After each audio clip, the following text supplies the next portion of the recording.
Hi girls, how are you?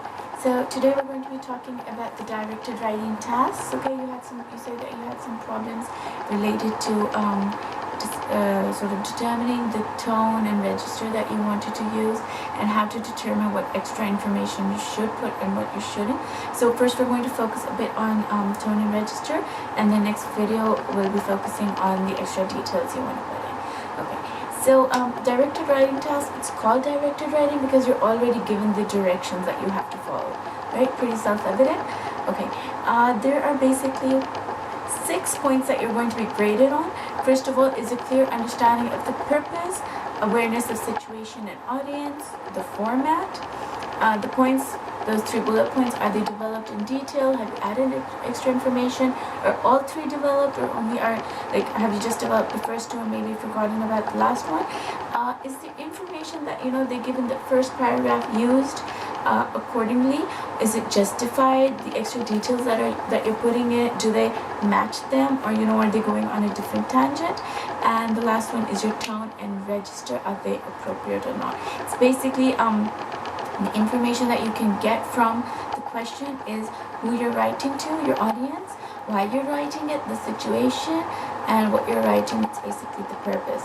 The format is something that you've sort of memorized already in a way. That's the only thing you actually memorize in the whole English examination curriculum. The information that you use is again based on your reading skills. Are you picking up the small cues? If it's a reporter, have you noticed whether it's a female or it's a male, and are you using the appropriate pronoun? If the question says that you're talking about one friend, have you mentioned all of your friends instead? So those are basically based on your key reading skills, and then the development of the points are based on your writing. So talking about tone and register, it's about what exactly is it. Your audience is obviously the person you're supposed to write to, and that will be determined again from the paragraph. Then you've got your register. Your register is basically whether it's a formal tone or an informal tone, right? And that will be determined by only if you have correctly identified who your audience is, right? So that's what it's going to be determined by. And your register is basically what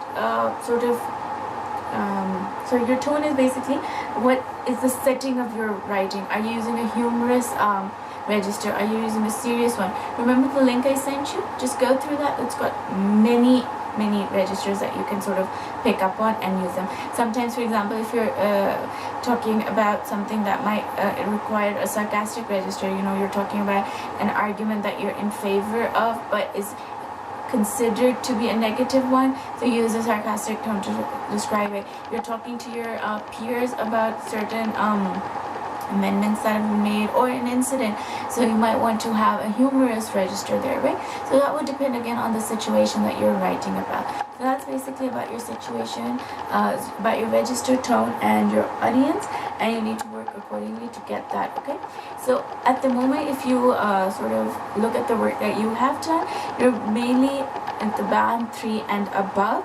Band 3 is basically some understanding of the purpose, that you kind of get what you want to write, and this is just an average thing. It's not an individualized thing that okay, you are the average for the whole class. Usually you all have an awareness of the situation and the audience, so I will put you at a band 2 for that. Your format is generally appropriate, so I put you at band 1 for that. At least 2 required points are addressed and partially or fully developed, and I really think that's not because you don't understand the question. It's mainly because you run out of time for the last point, so we'll have to practice our time management with that as well. Given information may not be logically used to support opinion. That does happen sometimes, and that even happened in 10th grade. I mean, the question said that the reporter was a male. It was clearly mentioned, and yet the question, the answer that I got, about 70% of my girls mentioned your reporter, etc., etc., etc. He/she had said in their report that, etc., etc. So that shows that they didn't really get what the information was saying. They didn't read it, and then they didn't use it to logically support what they were trying to say. Then tone and register appropriate. Most of you do fall at band 2, but sometimes there are slips of register, and that might bring it down to band 3. So I've just used your marking scheme. sort of tell you about that. Can you see it? It has all these different bands, and you guys, most of you are falling into these 3 bands.